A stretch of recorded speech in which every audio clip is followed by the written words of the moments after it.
Perkenalkan, nama saya Cindy Anita Sipayung, NPM 19101010213. Saya dari grup PGA 5 dengan mata kuliah Pendidikan Luar Sekolah. Nah, di sini saya akan menjelaskan tentang Critical Book Review atau CBR saya. Yang pertama yaitu rasionalisasi CBR.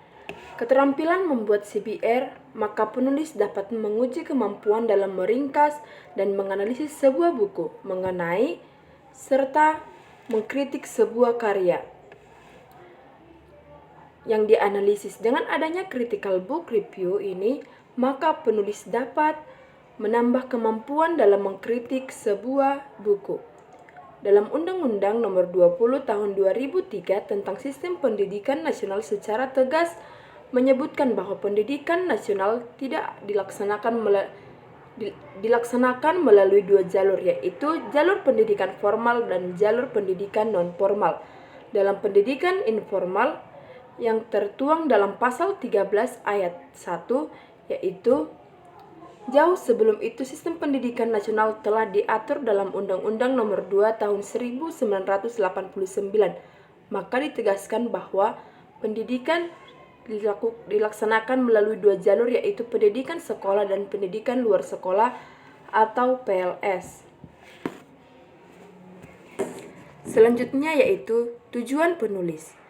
Tujuan penulisan Critical Book Review ini adalah untuk mengetahui keunggulan dan kelemahan serta ringkasan dari buku yang berjudul Model-Model Program Pendidikan Luar Sekolah atau PLS oleh Hani Subakti dan kawan-kawan untuk memenuhi tugas saya dalam mata kuliah Pendidikan Luar Sekolah atau PLS, serta pada dasarnya tujuan penulisan Critical Book Review ini bukan untuk mencari kesalahan dari penulis, namun bisa dijadikan sebagai masukan dan saran penulis, kritik dan saran terhadap isi, substansi, dan cara penulisan buku tersebut. Selanjutnya yaitu manfaat penulisan.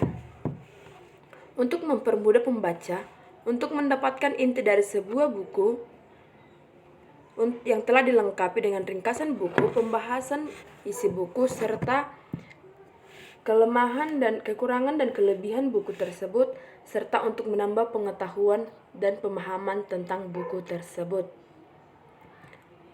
Selanjutnya yaitu kita masuk kepada ringkasan buku. Yang pertama yaitu pendidikan informal. Nah, pendidikan informal adalah proses yang berlangsung sepanjang usia sehingga setiap orang yang peroleh nilai, sikap, keterampilan, dan pengetahuan yang bersumber dari pengalaman hidup sehari-hari, pengaruh lingkungan, pengaruh kehidupan keluarga, hubungan dengan tetangga, hubungan pekerjaan dan permainan, pasar, perpustakaan, dan media massa. Kegiatan pendidikan informal yang dilakukan oleh keluarga dan lingkungan berbentuk kegiatan belajar secara mandiri. Adapun tempat-tempat berlangsungnya kegiatan pendidikan formal disebut pendidikan keluarga, pendidikan permuda, serta pendidikan orang tua. Nah, selanjutnya kita masuk kepada pendidikan non-formal. Pendidikan non-formal adalah kegiatan terorganisasi dan sistematis di luar sistem persekolahan yang dilakukan secara mandiri atau merupakan bagian penting dari kegiatan yang lebih luas yang sengaja dilakukan untuk melayani peserta didik tertentu di dalam mencapai tujuan belajarnya. Pendidikan non-formal diselenggarakan bagi warga masyarakat yang memerlukan layanan pendidikan yang berfungsi sebagai pengganti, penambah, atau pelengkap pendidikan formal dalam rangka mendukung pendidikan sepanjang hayat. Pendidikan non-formal berfungsi mengembangkan potensi peserta didik dengan menekankan dan pada penugasan, pengetahuan, dan keterampilan fungsional, serta pengembangan sikap dan kepribadian profesional.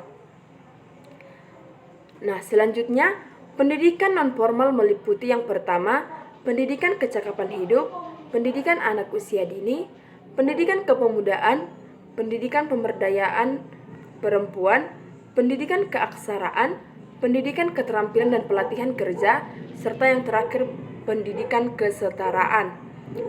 Nah, topik yang kedua yaitu Pusat Kegiatan Belajar Masyarakat atau PKBM.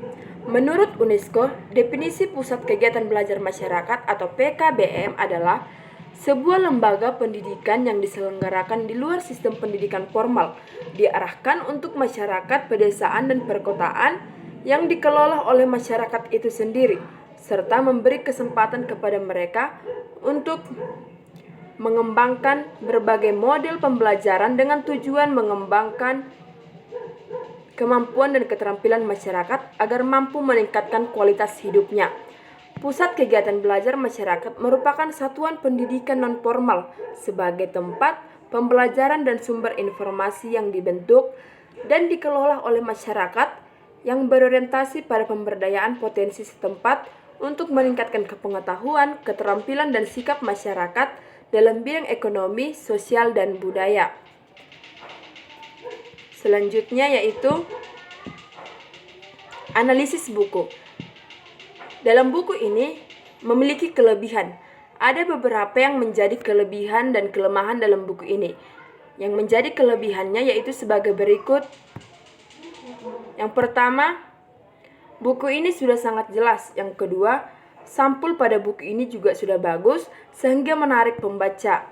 Dan yang ketiga, penggunaan kata dan bahasa mudah dipahami dan dimengerti oleh pembaca karena bahasa yang dipakai dalam bahasa yang buku ini yaitu bahasa yang baku dan sederhana.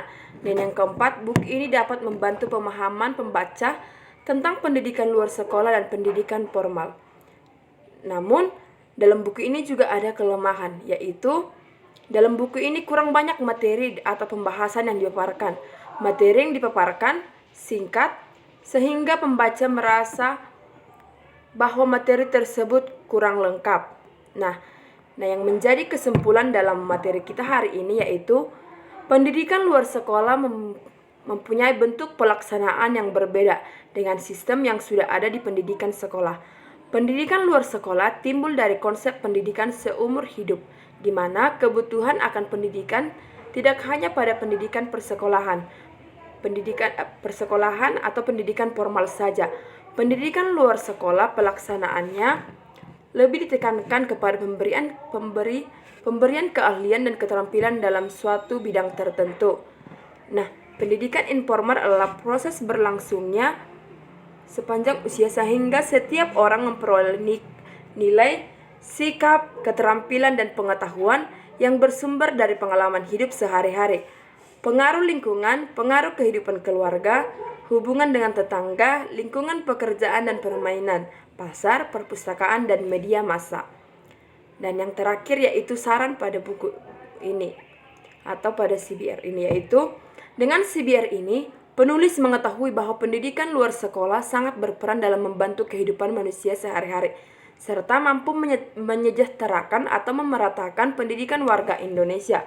Oleh karena itu, maka pendidikan luar sekolah atau PLS harus tetap dilestarikan dan dikembangkan di lingkungan masyarakat.